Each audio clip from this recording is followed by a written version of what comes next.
If you've just brought home chicks or you're thinking about it, one of the biggest fears is this. How do I know if they're okay? Because when they're tiny, everything feels so fragile. Every nap looks suspicious. Every quiet moment makes you nervous. Every peep sounds urgent. So, today I'm going to show you exactly what healthy 1 week old chicks look like and what warning signs you should actually be watching for.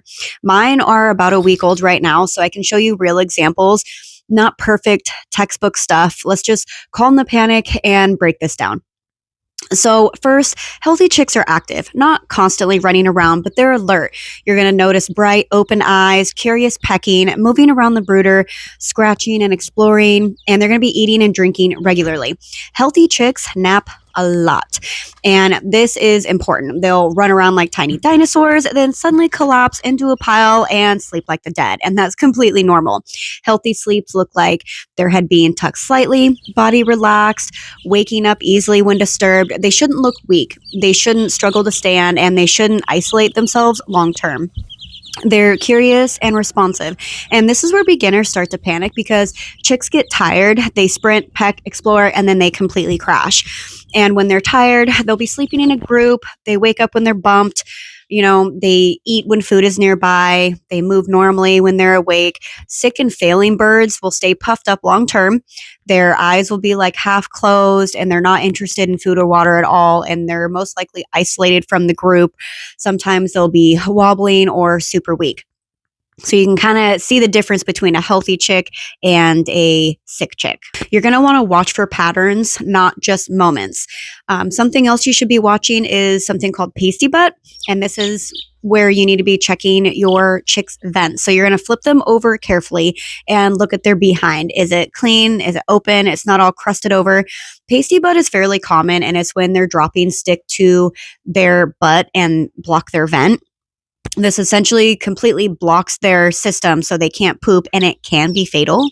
So if you have a chicken that's blocked, get a warm washcloth or a paper towel and you can gently wipe away the crud that's blocking their vent. You want to make sure they're not soaking wet when you return them back to the brooder because that's a whole nother issue if you put them away wet. Now, let's talk about environment a little bit because sometimes it's not the chick, sometimes it's the setup. Water gets gross really, really fast, so you're going to have to change it daily, sometimes twice. If they're really little, you can use marbles or a shallow water so they don't fall in. I personally like to try to put the water up on something just a little bit, like a coffee can lid, just to elevate it a little bit so their bedding doesn't get shoved into the water as much. Temperature is also really important, especially during those first 2 weeks when you bring them home. They're very temperamental. You're going to want to watch their behavior more than the thermometer. So if they're huddled and loud, they're probably too cold. If they're avoiding the heat and panting, they're obviously too hot. If they're spread out and kind of pecking up and around your little brooder, they're completely fine.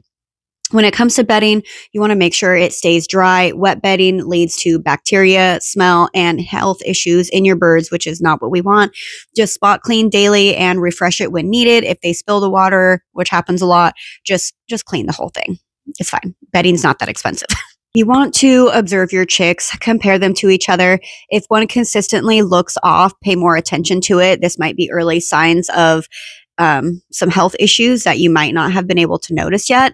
But honestly, the truth is that healthy chicks look busy. They're curious. They're a little chaotic, but they're not as fragile as they feel. When they have clean water, good feed, proper heat, and dry bedding, they're actually pretty hardy little birds. Most of the panic in the first week comes from watching too closely and overthinking every tiny little thing, especially if you're new to chicks. And if you remember nothing else from this, remember to watch their patterns, their behavior, and watch for consistency, not one moment, but overall. Not one nap, not one quiet moment, not one weird peep. The patterns will tell you everything. So watch as like an overall, like how are they all day long, not like 1 5-minute situation. And if you're new to chickens and want something simple and confidence building, I do have a guide that's linked down below that'll walk you through a brooder setup. The first few weeks, of what you should expect, common mistakes, what actually matters when you're starting out with birds, because honestly, chickens aren't as overwhelming as the internet makes them feel or makes it out to be.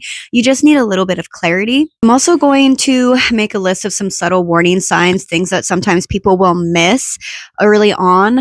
Weird breathing, like clicking or wheezing, droopy wings, if they're limping, one chick always smaller or slower than the other, or sudden personality changes.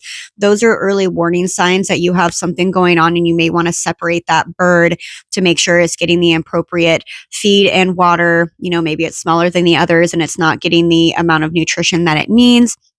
Catching things like this early on can really help your overall flock, and being able to observe them will also raise your confidence. Something else that I haven't talked about yet is sprawled leg syndrome, I guess, if you will.